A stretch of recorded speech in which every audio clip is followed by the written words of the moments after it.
शादी के लायक हो गई है। उसकी माँ मंजू को बस यही चिंता सताई जा रही है कि वो किस तरह उसकी शादी करेगी। एक दिन मंजू के घर उसकी बहन सीमा आती है। आओ आओ सीमा आओ, कैसी हो? ठीक हो दीदी, आप बताओ आप कैसी हो? मैं भी ठीक हूँ। दीदी आप तो बस ये बताओ कि रंजना के लिए कोई रिश्ता मिला या नहीं? अरे कहाँ मिला सीमा, गरीबों की बेटियों की शादी इतनी आसानी से कहाँ होती है। दीदी मेरी नजरों में एक अच्छा परिवार है, अगर आप हाँ करें तो मैं बात करूँ। बात करना है तो कर ले, लेकिन मैं दहेज नहीं दे पाऊंगी, इसलिए तो लड़के वालों से बोल कर रखियो ये बात। सीमा लड़के वालों से बात कर लेती है और अगले हफ्ते उन्हें मंजू की घर ले आती है। लड़के की मां सरिता रंजना को देखते ही पसंद कर लेती है। हम शादी के लिए रजामंद है, आपकी रंजना हमें बहुत पसंद है। लेकिन बहन जी हम दहेज नहीं दे सकते, इसके बारे में सीमा ने आपको पहले बता तो दिया है ना? हाँ आपकी बहन ने दहेज के बारे में बता दिया था पहले, आप तो बस शादी की तैयारी शुरू करो सुबह सवेरे।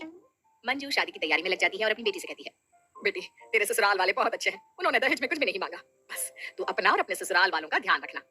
जी माँ, लेकिन माँ। हाँ हाँ बोल बेटा। मेरी सास को ना शेर शायरी करने की आदत है और उनकी आधी बातें तो समझ में नहीं आती। बेटी बस तेरी सास नहीं, तेरे ससुराल में सबको शेर शायरी का शौक है, अब तू भी शायरी पढ़ने और लिखने का शौक पाल ले। कुछ दिनों बाद रंजना की शादी विशाल से हो जाती है। रंजना पहली बार अपने ससुराल में जाती है। रंजना की ननद मानसी उसका स्वागत करते हुए कहती है, हमें पता है भाभी बहुत अच्छा स्वभाव है आपका, हमारे छोटे से परिवार में स्वागत है आपका। इतने में रंजना के ससुर जी दीनानाथ जी कहते हैं, बेटे इस घर को अपना घर समझना, तुम बस अपने साथ हम सबका भी ख्याल रखना। उनकी बातें सुनकर रंजना सोचती है, लगता है इस घर में सभी मिर्जा गालिब और अमीर खुसरो हैं, मैं क्या करूंगी इन शायरों के बीच। इसके बाद रंजना और विशाल अपने कमरे में चले जाते हैं। विशाल रंजना को देखकर कहता है, आज से तुम ही मेरे जीवन का गीत हो, अब तुम ही मेरी राधा और तुम ही मेरी प्रीत हो।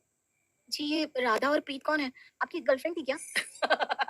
अरे नहीं नहीं तुम गलत समझ रही हो, ये तो मैंने तुकबंदी के लिए जोड़ा है। जी किस बंदी के लिए जोड़ा है? अरे बंदी नहीं तुकबंदी मतलब राइम। अच्छा, मैं तो कुछ और ही समझ रही थी।